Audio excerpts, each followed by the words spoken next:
So can you tell me about your curriculum, how you go about planning for it? Our curriculum here at the school is based on an emergent curriculum. So the planning has to do, it's a lot of on your feet planning and a lot of flexibility with what comes with it. Our curriculum is based on the children's interests and what they bring up and what they're interested in. So we'll take that and we'll expand on it. For example, the other day the kids came in, there were snails outside from the rain.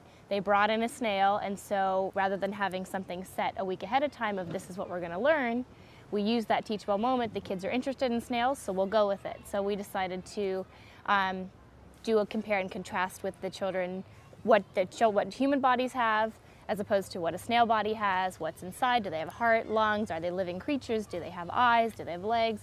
So it was a big science study. They learned the word gastropods, all from just the teachable moment of them bringing in a snail from outdoors. So we take whatever the children are interested in and we expand on that. So another example is the kids have been into beads, these fuse beads. So every time they make a fuse bead activity, in order for them to take it home, we'll do a have to. And so anything, we've done perimeter, we've done counting high numbers, we've done letter writing and inventive spelling where the kids sound out words, all based on their interest of beads. So we take basically what the children are interested in, that emerges from their interests, and then we expand on those things. So it's a lot of on your feet planning as opposed to planning ahead with our curriculum. So when you see that the children have an interest and you find that teachable moment, do you work with your co-teacher together to reflect and come up with different ways of expanding on that teachable moment? How can you describe that process? Yes, when the children are interested in something, we take that, and as a team, the two of us, usually it happens very quickly.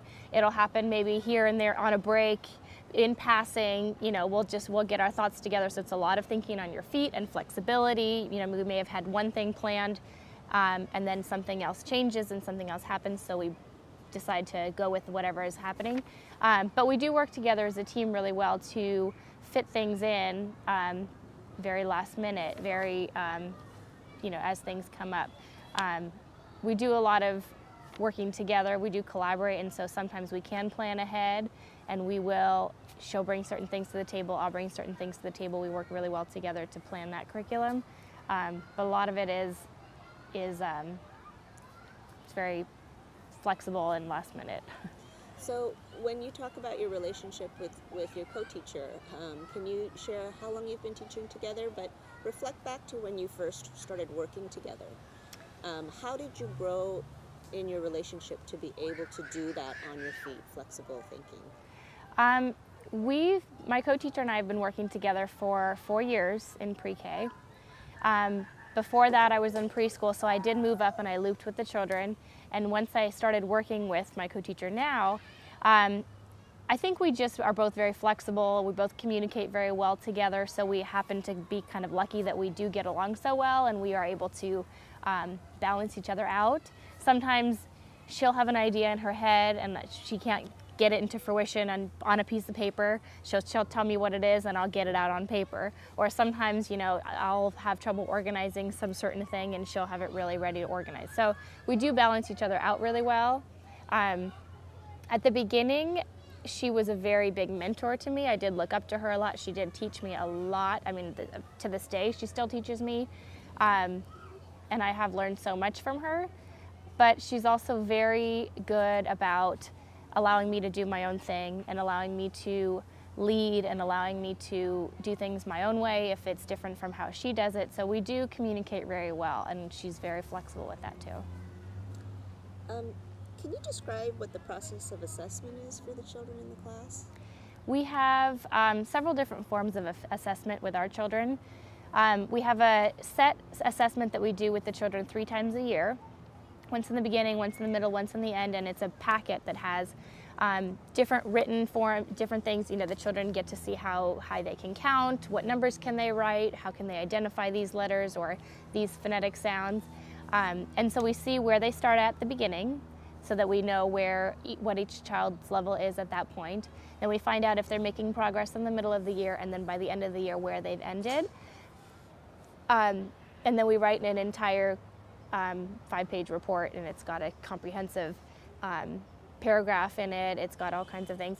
But throughout the day, we observe the children, and that's most of our assessment. It's the biggest assessment tool that we have, because there's a lot of things you can't put on paper and you can't just see visually on a sheet. It's a lot of social behaviors and progress that they're making socially. So we do observe on the playground. Most of when we're out at recess duty, we're not just sitting there watching the kids, but we're also assessing them daily and finding out what they need from us and where we can help them. When and how do you document children's learning? Documentation of our kids' learning is very important in our classroom, especially with the Reggio Emilia-based program. We do a lot of visual documenting in the room. Right now it's the end of the year, so a lot of the things have come down, but we usually have walls. We've got an entire math wall that has all the children's work on that side, an entire writing wall that has all of the students' work up there. Anything that they make, we're more than happy to put up and we save. For several different reasons. One is it gives the children a sense of pride in their work, and it also shares with the community what the children have done, so that the upper grades and the lower grades and other families and visiting families and everybody can really see what they've been up to. But it also helps the families stay connected, because they can't always be in the classroom with us. So if they come in during a drop-off or a pickup, they can peek in and see all the physical work on the walls. But we also like to document with, for the past few years, we've started a blog, and that's been a beautiful way to document things when people can't come into the classroom. So we'll put pictures up, we'll post quotes, we'll post different things that the children have been up to, but it's an absolutely, I think, an integral part of our program is the documentation to share with others that can't be in the classroom all day. Does that documentation inform you in terms of your teaching practice at all? It does, because everything that's up on the walls as documentation, we see it's a form of assessment, and we see it every day, and we can see the progress that the children have made. Even, we'll have several different sheets up on a wall that each child has their own space, and so we'll put one paper up, and the next week we'll do another thing, we'll put it on top, and it's almost like a little flip book. So we can even flip through and see the progress that the child has made, or, well, this letter's still consistently being made backwards, so let's work on that. So it is a form of documentation for us. And another form of our documentation as well, I forgot to add, was the portfolios. We do put together an entire comprehensive portfolio at the end of the year that has pictures, that has all students' work, and it's a very, very nice visual to see where the level was at the beginning of the year and all the way through to the end of the year, and you can see every single step of progress along the way. So what do you think, in order to be successful in this program, what do you think you need to have as a teacher? Especially in this program, I think you need to really have a strong sense of connection with the students, really listen to them and observe them and really get to know them, so you do know their interests, and then that way you can draw from their interests. Another key point is flexibility and thinking on your feet, as we don't have an entire set curriculum that we follow step by step, day by day.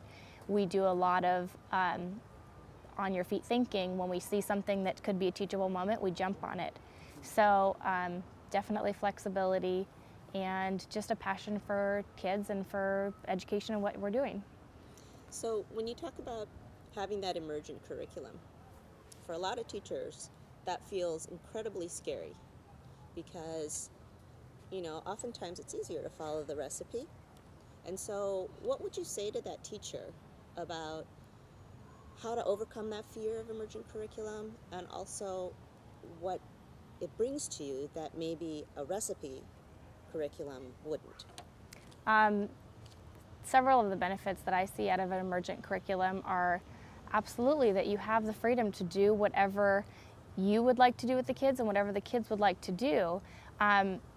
I don't think I could ever sit there and work from a workbook and say you're on page 3 on this day, and no matter what, and no matter what the kids are interested in and whether it applies to them or not, you're never going to reach the children, and especially on a deeper level. So I think it makes your life easier, because you get to know the kids, you get to take whatever they're interested in and make it fun, and then it's fun and easy. It's actually easier to teach someone something when they're enjoying it and interested in something. So it's easy for you to kind of expand on that, as well as I just find it, I would get stale and stagnant doing the same thing every year, every day, always the same. I feel like every year is absolutely different because the kids are different. So it keeps it fresh, it keeps it fun, it keeps it exciting.